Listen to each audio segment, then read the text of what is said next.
yamuriye 500 none ngo arashatse umugabo. Arine yashatse umugabo none yahisemo kuza kwiyahura. Buriya ngo ari bwiyahura. Ariyahura ngo mukanya garasimbuka. Niko ari kuvuga. Mu gihe Arine ataje ubwo inzoga z'umutekano ziramukurayo.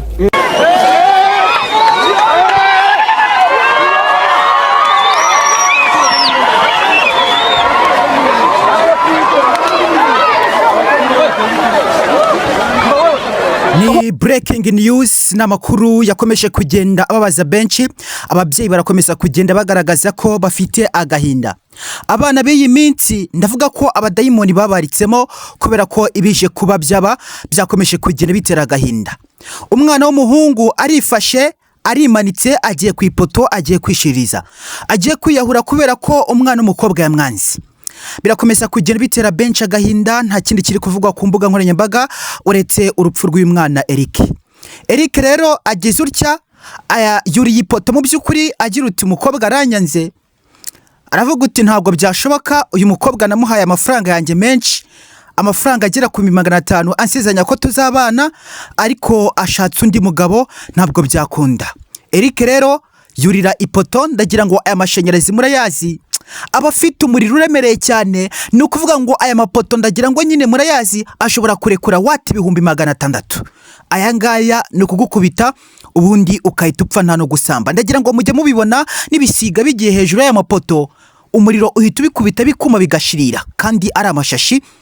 Noneho uri kwibaza ngo uyu mwana w'umusore urware mu bitaro bya Kanombe kuri aka kanya mu by'ukuri uri kongererwa umwuka, ariko ubuzima bwe bukaburi habi cyane. Ndagira ngo uyu mwana w'umuhungu yakomeje kugenda ababaza ababyeyi be ndetse n'abandi babyeyi bose bakomeje kugenda bagira agahinda.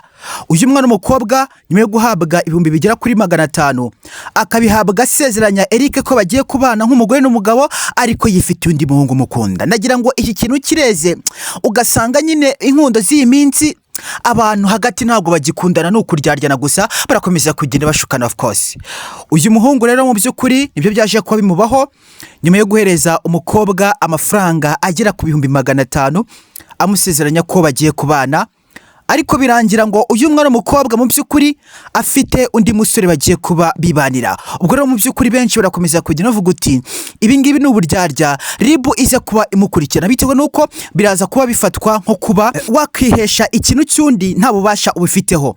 Ariko rero uyu mukobwa Arine navuga ko nta kosa afite. Nimba umukobwa kwanze wa muhungu we uraza kufata umwanzuro kujya kwiyahura, ibi ngibi ni igikorwa kitari ubunyamwuga cyangwa se ni igikorwa cy'ububwa. Ni igikorwa cy'ububwa of course, kubera ko ntabwo umukobwa igihe cyose akwanze ugomba gufata umwanzuro kujya kwiyahura. Eric rero kuri aka kanya ndagira ngo iyi nkuru tuze kuba tuyirebera hamwe, ariko ni inkuru yakomeje kugenda ibabaza benshi.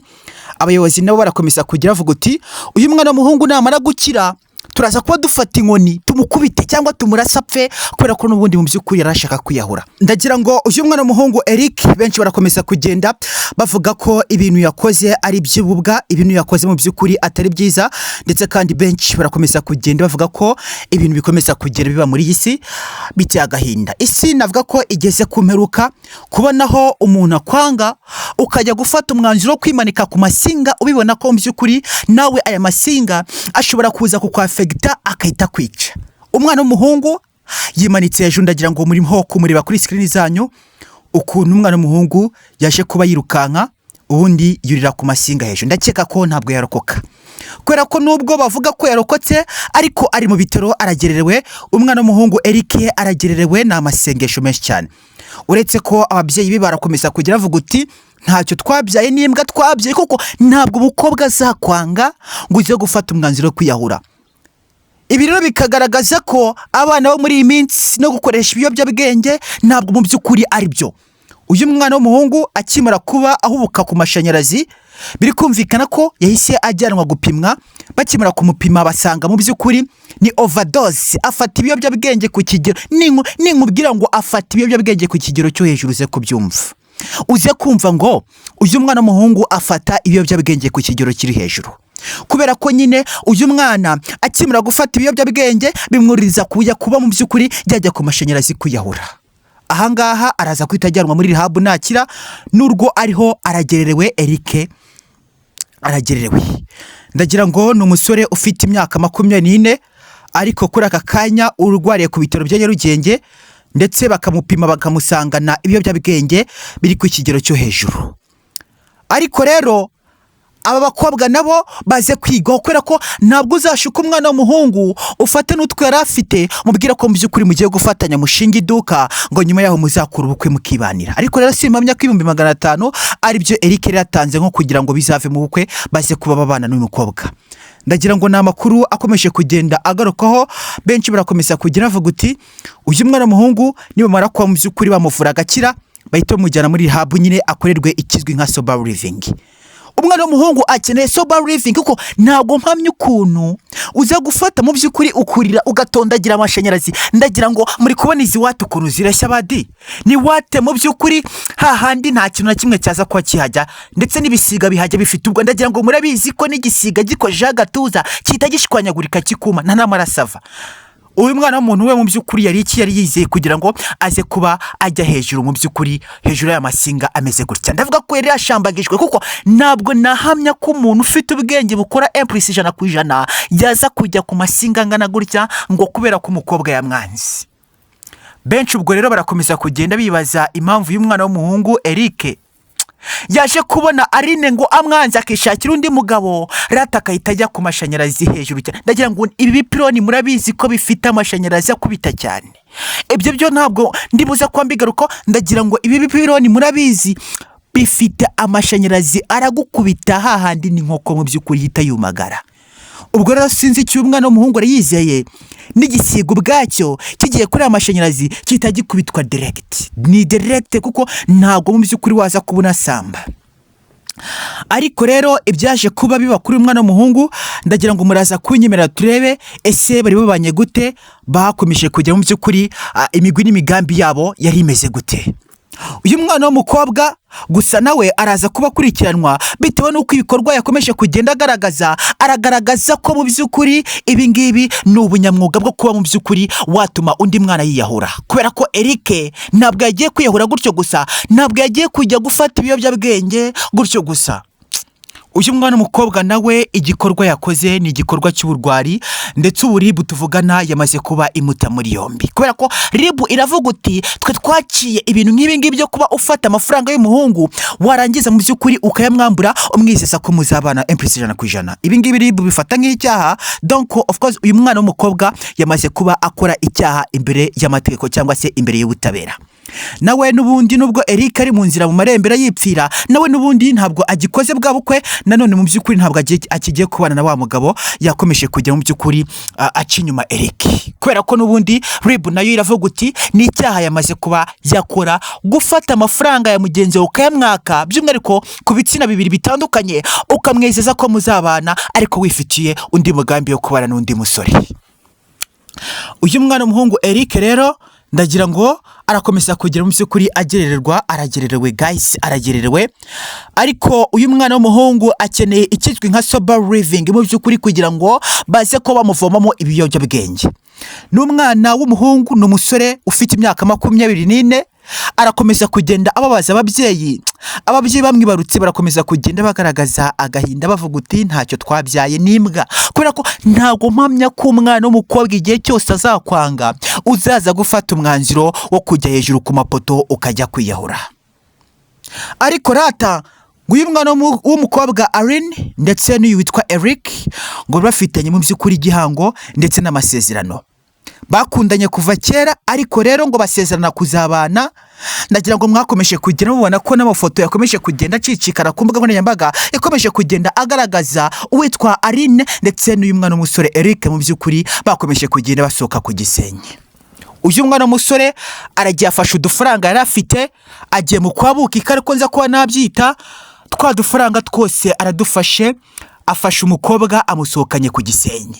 Namwe muraza kwa munyumvira ibintu bikomeza kugenda bigaragara kuri uyu munsi. Navuga ko abana urubyiruko rw'iminsi mwabaye iki kubera ko urakomeza kugenda ubona ko atari imbaraga z'abantu gusa n'abadayimoni barimo. Abana urubyiruko rw'iminsi ruragererewe ruraza ko rukenera amasengesho menshi cyane.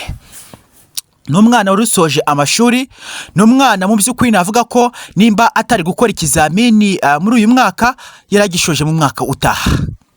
ariko rero arakomeza kugenda ababaza benshi barakomeza kugenda bagaragaza gushotsa amarira ku matama yabo bitewe n'uko uyu mwana w'umuhungu ni umuhungu mu by'ukuri rufite icyizere watangaga icyizere muri rubanda yakuze mu by'ukuri akorera udufaranga agenda atubika ariko aza kubeshywa na nyamukobwa amusezeranya ko azabana nawe ndetse kandi amwizeza ibitangaza ko bazahita babana ariko rero umukobwa yari yifitiye undi musore mu by'ukuri bari benda kurushinga aza kuba afata amafaranga y'uyu mwana w'umuhungu Eric ayakenyereraho aza kuba ayajyana yashyira mu by'ukuri uwitwa Theogene ugiye kuba wabana n'uyu mukobwa ndetse nta nubwo bari buze ko babana kubera ko ribu nayo ikagira uti ibi ngibi ni icyaha cyo kwihesha ikintu cy'undi mu by'ukuri utabifitiye ububasha n'ubushobozi. Ubwo rero ribu ikora akazi kayo ariko rero uyu mwana w'umukobwa ku rundi ruhande namugarukira ku rundi ruhande nabwo mwaza kuba mutaba mu nama kuko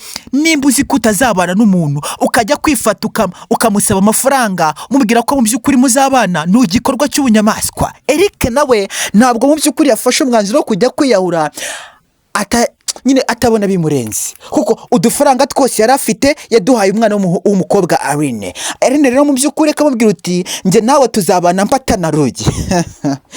na rugi aramubwira uti tuzabana mpata na rugi kugeza isi irimbutse mpaye mafaranga ufite 500 tuzabana kugeza isi irimbutse. Umwana w'umuhungu agiye afashe twa dufaranga yari afite kuri Equity aradufashe adushyiriye Aline amubwira ko bazabana mpaka na rugi.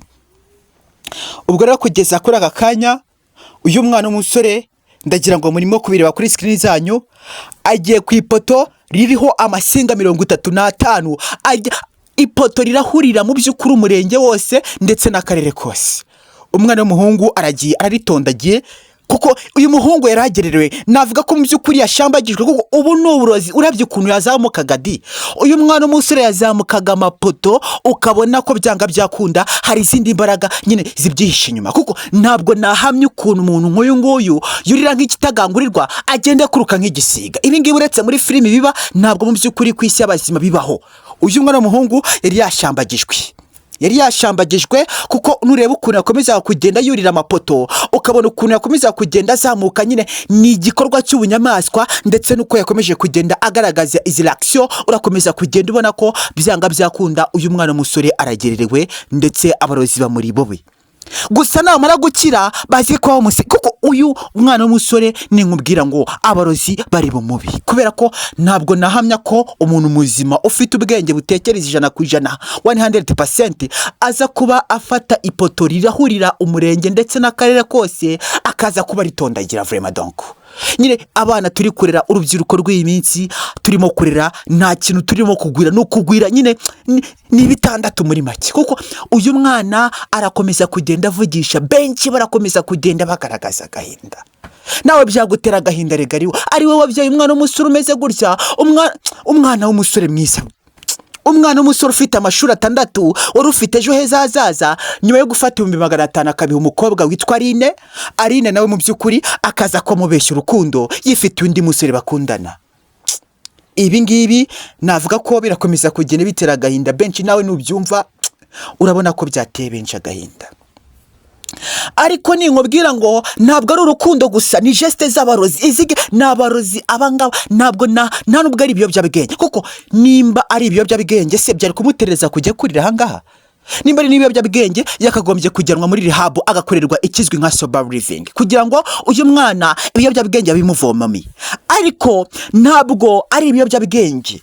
Ibi ngibi ni ukumuroga kuko nta kuntu mpamya ko umwana w'umusore ufite imyaka 24 hafi 25 urangije kwiga mu by'ukuri segonderi urugiye kujya muri kaminuza ngaze kuba ajya kwiyahura kubera umukobwa ngo yamwaye. Sinzi nyine ikintu cyabaye kugira ngo umuntu akwange ndetse anakwangane n'amafaranga bamuhaye nawe mu by'ukuri ujye gufata igikorwa cy'ubunyamaswa niko neza kubyita ujya kurira ku mapoto arahurira akarere kose. Ibi ngibi ntabwo mu by'ukuri bikwiye n'abandi n'urubyiruko mu nkuri cyaka kanya mu byumve ko ibi ngibi bidakwiye kuko nukurera ibitandatu kuko ahangaha nta bwenge burimo vraiment. Umukobwa arakwanze agutwaye amafaranga ndetse no kuyu mukobwa yafashe amafaranga y'umusore akayatwara uyu mwana w'umusore yakagombye kujyana ikirego muri RIB akajya kumurega avuga ko bamwambuye aho musezeranya ko bazabana bakamuca inyuma. ibi ngibi ni icyagihanirwa dore RIB yakomeje kugenda ibishyira mu igazeti ivuga uti nta musore nta mukobwa wemerewe gusaba undi amafaranga batarabana. Ibi rero byose ni ibigize icyaha uyu musore Eric yakagombye kujya kuba arega, ndetse RIB ikaza kubikurikirana uwitwa Aline rero umwana w'umusore aramwirahiye arapfuye, nta kindi gisigaye ubwo ngubwo nyine ababyeyi bagowe bagiye gushyingura, indushyi z'ababyeyi zagowe zigiye gushyingura.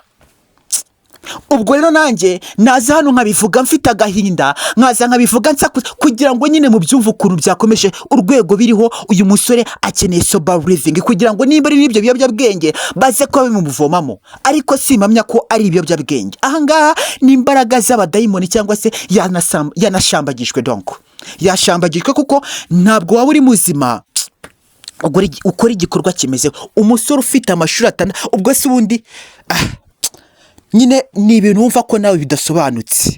Umwana w'umusore amaze kurya, iwabo baramugaburiye, ariko ngo yiteguye gushaka umugore yatanze 500 abiha umukobwa amubwira ko bazabana. Ngarangije kurya, ngarangije mu by'ukuri afata inyabagendwa, arangije ajya ku mapoto, ipoto rirahurira akarere kose vraiment. Nyine uyu mwana akeneye sober living, ndabisubiramo, uyu mwana akeneye sober living. Abayobozi nibamufate bamujyane muri rehab bamukorere sober living counseling. Akeneye counseling drug kuko ni ibiyobyabwenge se byamukoresheje. Ariko rata abandi bakavuga uti Kwarine bagira ibirozi, Kwarine mu by'ukuri bagira abarozi, Kwarine ni ibirozi bakoresha gusa, Kwarine ni nkubwira ngo nyine ni ibirozi bakoresha gusa, kuko nibyakomeje kugenda bigaragazwa ko Kwarine ari ibirozi gusa bihakora. Ubwo rero RIB irakomeza kugenda ivuga ko uyu mwana w'umukobwa nawe agiye kuba atabwa muri yombi akurikiranwe, kuko ibintu yakoze ni igikorwa cy'ubunyamaswa. Ngo kuko uyu mukobwa uyu mwana w'umusore akimara kubona mu by'ukuri undi ngo Aline agiye gushaka, bamuha amakuru bamubwira ko ngo umukobwa yamaze gutangiraho inkwano, mu by'ukuri ngo yashatse undi musore. Uyu musore rero mu by'ukuri akibura kubyumva Eric arangije agira agahinda, ahamagara uwitwa Aline. Iyi ngirwa abakobwa ngo nyine ni Aline watumye n'uyu musore ajya kurira ku mapoto kugira ngo mu by'ukuri yahure, kubera ko ngo umukobwa yamanze vraiment. Donc ubwo rero nibikomeza kugenda bigaragaza ko byanga byakunda kwiyahura ko kuri bubi, abajene benshi baragererewe. Kuko no kwa makuza ndagira ngo mu cyumweru gishize 3 bariyahuye bazira inko. Ni iki cyatuma mu by'ukuri umukobwa kwanga cyangwa se umusore akakwanga ukajya gufata mu by'ukuri umwanzuro kwe? Iki ni igikorwa cy'ububwa, ni igikorwa cy'ububwa, kuko na wa muntu mu by'ukuri wiyahuriye ntabwo aza kuba nyine yumva ko umuhaye agaciro. Burya ntabwo abantu dukeneye agaciro kubera ko ngo watwiyahuriye, ntabwo dukeneye agaciro kuko uri hoya murege muri RIB kuko wamuhaye amafaranga yawe baze kwa mukurikirana. Muraza kunyemerera nakomeje kugenda navuga menshi nsoreze ahangaha ko byakomeje kugenda bivugwa, turaza kuba tubimenya.